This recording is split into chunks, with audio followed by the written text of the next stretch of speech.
নমস্কার। প্রভু যীশু খ্রিস্টের মধুর নামে আলোর পথে অনুষ্ঠানে সকলকে স্বাগত জানাই। আমি বিশ্বাস করি পরম করুণাময় ঈশ্বরের অসীম অনুগ্রহে আপনারা সকলেই খুব সুন্দর আছেন এবং সুস্থ আছেন। প্রিয় বিশ্বাসী, আমরা সকলেই প্রভু যীশুতে বিশ্বাস করি, কিন্তু প্রভু যীশুকে সদা সর্বদা আমাদের সঙ্গে সঙ্গে আমাদের হৃদয়ে রাখি কি? কোনো কোনো সময় আমরা প্রভুর ওপর নির্ভর করি, কিন্তু জীবনের পথে প্রতিটা ক্ষেত্রেই আমরা প্রভুকে স্বীকার করি না। হয়তো আমরা আমাদের নিজেদের বিবেচনার উপর নির্ভর করি, হয়তোবা সাংসারিক চাপে আমরা প্রভুকে আমাদের বিষয় সকল জানাতে ভুলে যাই। আর সমস্ত কথাই মানুষকে আগে জানাই। যদিও আমরা বলি পৃথিবীর সমস্ত কিছুই আকাশ ও পৃথিবীর নির্মাণকর্তা সেই সর্বশক্তিমান ঈশ্বরের ইচ্ছাতেই হচ্ছে, তবুও আমরা আমাদের কোনো কাজে, কোনো চিন্তা ভাবনায় সেই ঈশ্বরের উপর নির্ভর করি না। বিভিন্ন পরিস্থিতির চাপে পড়ে আমরা হতাশ হয়ে পড়ি, আমরা নিজেদের উপর বিশ্বাস হারিয়ে ফেলি। তারপরে আমরা একটা সময় প্রভুর উপর বিশ্বাস করে উঠতে পারি না। মণ্ডলীতে যাবার ক্ষেত্রে নিরুৎসাহী হয়ে পড়ি। ঈশ্বরের বাক্যের প্রতি অনীহা দেখা দেয়। মানুষ অনেক পরিকল্পনা করে, অনেক কাজ করে, এমনকি দিন রাত অনেক পরিশ্রম করে, তা সত্ত্বেও সাফল্যের মুখ দেখতে পায় না। চাষ করে কিন্তু ন্যায্য মূল্য পায় না। সন্তানদের বড় করছে বটে, কিন্তু সেই সন্তানেরা অনুগত হচ্ছে না। সেই সন্তানদের দ্বারা আমাদের জীবনে শান্তি আসে না। এই ধরনের আরও নানাবিধ ঘটনা কোনো অবিশ্বাসীর জীবনে যখন ঘটে, তার জীবন দুর্বিষহ হয়ে ওঠে। তখন কোনো কোনো খ্রিস্ট বিশ্বাসীর দ্বারা তার কাছে কোনো এক খ্রিস্টীয় মণ্ডলী বা চার্চে গিয়ে প্রার্থনা করার পরামর্শ উপস্থিত হয়। ওই ব্যক্তি হতাশ জীবনে আশার আলো দেখতে পাচ্ছি বলে মনে করে। এভাবে প্রভু যীশুর নামে ভজন, প্রার্থনা, ধন্যবাদ চলতে থাকে। কখনো কখনো অবস্থা পরিবর্তনের সাক্ষ্য দেয়। এভাবে দিন, মাস, বছর গড়ায়, কিন্তু ক্রমশ জীবনে আশীর্বাদের পরিবর্তে অভিশাপ প্রত্যক্ষ করতে থাকে। আর তখনই প্রভুর প্রতি তার বিশ্বাস কমে আসে, ঈশ্বরের প্রতি তার ভরসায় ঘাটতি দেখা দেয়, ঈশ্বরের বাক্য শক্তিহীন মনে করে, আর মণ্ডলীর প্রতি তার আস্থা কমে যায়। এই পরিস্থিতির মধ্যে যদি আপনি আছেন, আসুন আমরা আজকে ঈশ্বরের পবিত্র বাক্যে অনুসন্ধান করি। আমাদের জীবনে অনেক অনেক সংকটময় মুহূর্ত আসে কেন? কেন আমরা বারে বারে ব্যর্থ হই বিভিন্ন কাজে? আসুন আমরা চোখ বন্ধ করে প্রার্থনা করি। হে প্রেমময় ঈশ্বর, আমি তোমার ধন্যবাদ করি এই সুন্দর দিন, সুন্দর সময় দেবার জন্য। এই মুহূর্তে প্রভু গো, তোমার যীশু নামে আমাদের জীবনে তোমার জীবন্ত উপস্থিতি যাচ্ছা করি। প্রভু গো, তোমার সেই বাক্যের পরাক্রম দ্বারা আমাদের তুমি জীবন পথে চলতে সাহায্য করো। প্রভু, আমাদের জীবনে সকল কর্মে যেন সঠিক সিদ্ধান্ত নিতে পারি। প্রভু, তোমার পবিত্র আত্মায় আমাদের সকল চিন্তা ও কাজের উপর নিয়ন্ত্রণ করো। আমাদের সমস্ত কাজে যেন হতাশা উৎপন্ন না হয় প্রভু, যেন আমরা সফল হতে পারি। তোমার বাক্যে আমাদের সুচেতনা দাও এবং সুনির্দেশনা দিয়ে তুমি তৃপ্ত করো প্রভু। সকল প্রার্থনা প্রভু যীশুর নামে চাইলাম, আমেন। প্রিয় বিশ্বাসী, যখন প্রভু আমাদের সঙ্গে না থাকে, যখন প্রভু আমাদের সঙ্গে না থাকে, আমরা কষ্টে থাকি। যখন প্রভু আমাদের সঙ্গে না থাকে, আমরা হতাশ হয়ে পড়ি যখন প্রভু আমাদের সঙ্গে না থাকে, আমাদের অগ্রগতি ব্যাহত হয়। এই বিষয়ে মার্ক 6 অধ্যায় 45 থেকে 48 এবং 51 পদ পাঠ করব। পরে তিনি তৎক্ষণাৎ শিষ্যদের দৃঢ় করিয়া বলিয়া দিলেন, যেন তাহারা নৌকায় উঠিয়া তাহার অগ্রে পরপারে বৈৎসইদার দিকে যান। আর ইতিমধ্যে তিনি লোকদিগকে বিদায় দেন। লোকদিগকে বিদায় করিয়া তিনি প্রার্থনা করিবার জন্য পর্বতে চলিয়া গেলেন। যখন সন্ধ্যা হইল, তখন নৌকাখানি সমুদ্রের মাঝখানে ছিল এবং তিনি একাকী স্থলে ছিলেন। পরে সম্মুখ বাতাস প্রযুক্ত তাহারা নৌকা বাহিতে বাহিতে কষ্ট পাইতেছেন দেখিয়া তিনি প্রায় চতুর্থ প্রহর রাত্রিতে সমুদ্রের উপর দিয়া হাঁটিয়া তাহাদের নিকটে আসিলেন এবং তাহাদিগকে ছাড়াইয়া যাইতে উদ্যত হইলেন। পরে তিনি তাহাদের নিকটে নৌকায় উঠিলেন, আর বাতাস থামিয়া গেল। তাহাতে তাহারা মনে মনে যার পর নাই আশ্চর্য জ্ঞান করিলেন। প্রিয় বিশ্বাসী, যদিও এই পদগুলিতে আমরা প্রত্যক্ষ করছি প্রভু শিষ্যদের নৌকা নিয়ে সমুদ্রের মাঝখানে যেতে নির্দেশ দিয়েছে এবং শিষ্যরা তা পালন করেছে, তবুও আমাদের ভেবে দেখবার প্রয়োজন আছে তারা নৌকা বাইতে কষ্ট পেয়েছে সম্মুখ বাতাস প্রযুক্ত। লক্ষ্য করুন, প্রভু তখন তাদের নৌকায় ছিল না। আর যখনই যিশু তাদের নৌকায় উঠলেন, তখন বাতাস থেমে গেল, কারণ যিশুর কথা বাতাস ও সমুদ্র মানে। সকল কিছুর উপর তার কর্তৃত্ব রয়েছে। তাই জীবন পথে সফল হতে আমাদের জীবনে প্রভুর উপস্থিতি একান্ত প্রয়োজন। আর যখন প্রভু সঙ্গে থাকে আমরা সফল হই। যখন প্রভু আমাদের সঙ্গে থাকে, অসম্ভব সম্ভব হয়। যখন প্রভু আমাদের সঙ্গে থাকে, আমরা সংকট মুক্ত হই। প্রিয় বিশ্বাসী, যখন প্রভু যীশু খ্রিস্ট আপনার জীবনে থাকে, আপনার ব্যর্থতা সাফল্যে পর্যবসিত হয়। প্রভু যখন আপনার জীবনে থাকে, আপনার অভিশপ্ত জীবন ঈশ্বরের আশীর্বাদে পরিপূর্ণ হয়।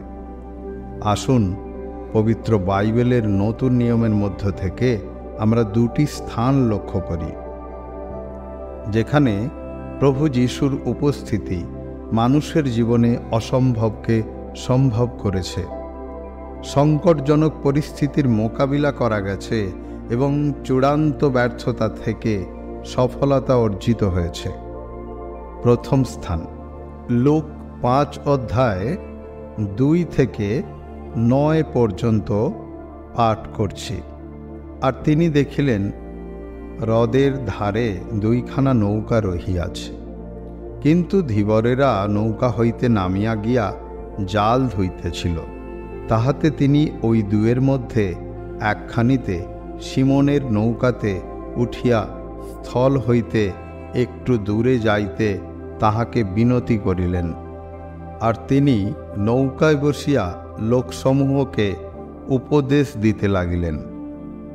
পরে কথা শেষ করিয়া তিনি সিমনকে কহিলেন, তুমি গভীর জলে নৌকা লইয়া চলো, আর তোমরা মাছ ধরিবার জন্য তোমাদের জাল ফেলো। সিমন উত্তর করিলেন, হে নাথ, আমরা সমস্ত রাত্রি পরিশ্রম করিয়া কিছুমাত্র পাই নাই, কিন্তু আপনার কথায় আমি জাল ফেলিব। তাহারা সেইরূপ করিলে মাছের বড় ঝাঁক ধরা পড়িল ও তাহাদের জাল ছিঁড়িতে লাগিল। তাহাতে তাহাদের যে অংশীদারেরা অন্য নৌকায় ছিলেন, তাহাদিগকে তাহারা সংকেত করিলেন যেন তাহারা আসিয়া তাহাদের সাহায্য করেন। তাহারা আসিয়া দুইখানা নৌকা এমন পূর্ণ করিলেন যে নৌকা দুখানি ডুবিতে লাগিল। তাহা দেখিয়া সিমোন পিতর যিশুর জানুর উপরে পড়িয়া কহিলেন, আমার নিকট হইতে প্রস্থান করুন, কেননা হে প্রভু, আমি পাপী। কারণ জালে এত মাছ ধরা পড়িয়াছিল বলিয়া তিনি ও যাহারা তাহার সঙ্গে ছিলেন সকলে চমৎকৃত হইয়াছিলেন। এবারে দ্বিতীয় স্থান, যোহন 21 অধ্যায় 3 থেকে 12 পদ পর্যন্ত পাঠ করব। সিমোন পিতর তাহাদিগকে বলিলেন, আমি মাছ ধরিতে যাই। তাহারা তাহাকে বলিলেন, আমরাও তোমার সঙ্গে যাই। তাহারা বাহির হইয়া গিয়া নৌকায় উঠিলেন, আর সেই রাত্রিতে কিছু ধরিতে পারিলেন না। পরে প্রভাত হইয়া আসিতেছে, এমন সময় যিশু তীরে দাঁড়াইলেন। তথাপি শিষ্যেরা চিনিতে পারিলেন না যে তিনি যিশু। যিশু তাহাদিগকে কহিলেন, বৎসেরা, তোমাদের নিকটে কিছু খাবার আছে? তাহারা উত্তর করিলেন, না। তখন তিনি তাহাদিগকে কহিলেন, নৌকার দক্ষিণ পার্শ্বে জাল ফেলো, পাইবে। অতএব তাহারা জাল ফেলিলেন, এবং এত মাছ পড়িল যে তাহারা আর তাহা টানিয়া তুলিতে পারিলেন না।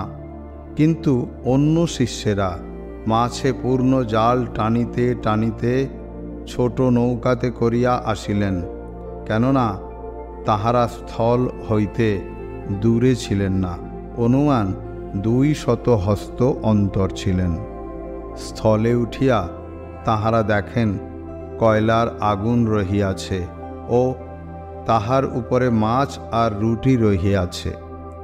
যিশু তাহাদিগকে বলিলেন, যে মাছ এখন ধরিলে তাহার কিছু আনো। সিমোন পিতর উঠিয়া জাল স্থলে টানিয়া তুলিলেন। তাহা 153টা বড় মাছে পূর্ণ ছিল, আর এত মাছেও জাল ছিঁড়িল না। যিশু তাহাদিগকে বলিলেন, আইসো, আহার করো। তখন শিষ্যদের কাহারও এমন সাহস হইল না যে তাহাকে জিজ্ঞাসা করেন, আপনি কে? তাহারা জানিতেন যে তিনি প্রভু। প্রিয় বিশ্বাসী, দুটি স্থান থেকে আমরা কয়েকটি উল্লেখযোগ্য বিষয়ের লক্ষ্য করতে পারছি। এক, ক্রুশবিদ্ধ হওয়ার আগে পিতরের সঙ্গে প্রভু যিশু। 2, ক্রুশবিদ্ধ হওয়ার পরে পিতরের সঙ্গে প্রভু যিশু। দুটি ক্ষেত্রেই পিতর প্রথমে ব্যর্থ, পরে প্রভুর উপস্থিতিতে অভাবনীয় সাফল্য অর্জন করেছে। কিন্তু কেন, কিভাবে? পিতর কেন সফল হল? প্রথম ক্ষেত্রে প্রভু পিতরের নৌকায় ছিল। লূক 5 অধ্যায় 3 পদে লেখা আছে, তাহাতে তিনি ওই দুয়ের মধ্যে একখানিতে সিমোনের নৌকাতে উঠিয়া স্থল হইতে একটু দূরে যাইতে তাহাকে বিনতি করিলেন। প্রিয় বিশ্বাসী, কিন্তু কেন পিতরের নৌকায় প্রভু বসেছে? কারণ প্রভু পিতরকে প্রেম করতেন। যোহন 21 অধ্যায় 7 পদে লেখা আছে, অতএব যিশু যাহাকে প্রেম করিতেন সেই শিষ্য পিতরকে বলিলেন, উনি প্রভু। প্রিয় বিশ্বাসী, পিতর কি প্রভুকে প্রেম করতেন না? যোহন 21 অধ্যায় 15, 16, 17 পদে লেখা আছে, তাহারা আহার করিলে পর যিশু সিমোন পিতরকে কহিলেন, হে যোহনের পুত্র সিমোন, ইহাদের অপেক্ষা তুমি কি আমাকে অধিক প্রেম করো? তিনি কহিলেন, হাঁ প্রভু, আপনি জানেন আমি আপনাকে ভালোবাসি। তিনি তাহাকে কহিলেন, আমার মেষ শাবকগণকে চড়াও। পরে তিনি দ্বিতীয়বার তাহাকে কহিলেন, হে যোহনের পুত্র সিমোন, তুমি কি আমাকে প্রেম করো? তিনি কহিলেন, হাঁ প্রভু, আপনি জানেন আমি আপনাকে ভালোবাসি। তিনি তাহাকে কহিলেন, আমার মেষগণকে পালন করো। তিনি তৃতীয়বার তাহাকে কহিলেন, হে যোহনের পুত্র সিমন, তুমি কি আমাকে ভালোবাসো? পিতর দুঃখিত হইলেন যে তিনি তৃতীয়বার তাহাকে বলিলেন, তুমি কি আমাকে ভালোবাসো?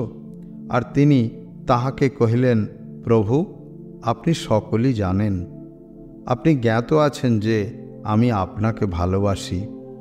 যীশু তাহাকে কহিলেন, আমার মেষগণকে চরাও। দ্বিতীয় ক্ষেত্রে প্রভু যীশু তীরে দাঁড়িয়েছিল। যোহন 21 অধ্যায় 4 পদে লেখা আছে, পরে প্রভাত হইয়া আসিতেছে, এমন সময় যীশু তীরে দাঁড়াইলেন। তথাপি শিষ্যেরা চিনিতে পারিলেন না যে তিনি যীশু।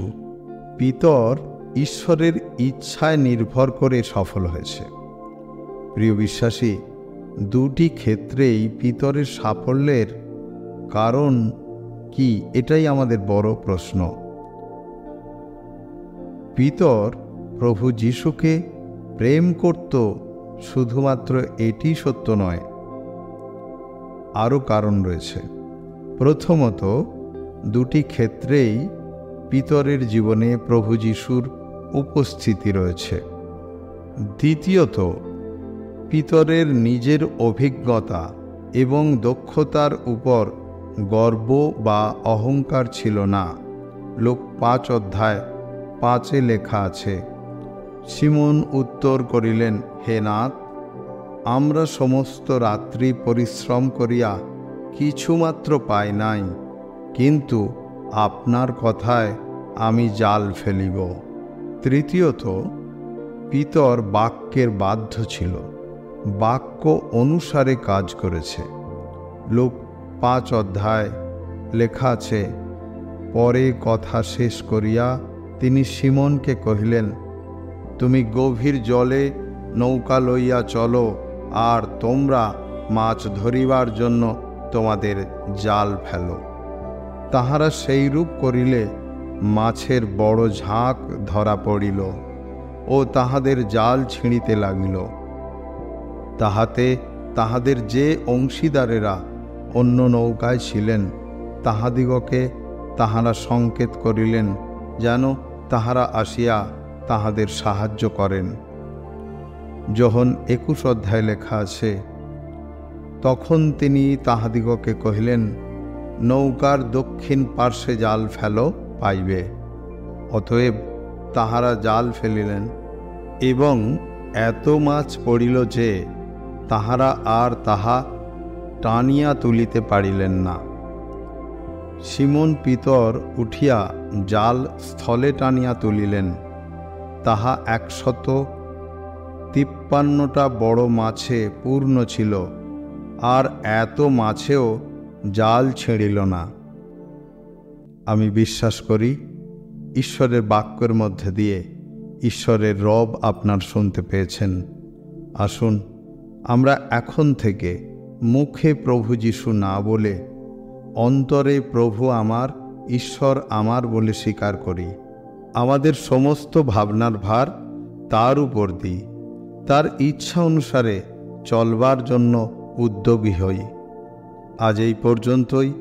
আবার একটা নতুন ভিডিও নিয়ে কথা হবে আগামী সপ্তাহে। সেই পর্যন্ত আপনার পরিচিত সকলের কাছে ভিডিওটি শেয়ার করুন, লাইক ও কমেন্ট করতে ভুলবেন না। সকলকে জয় যিশু।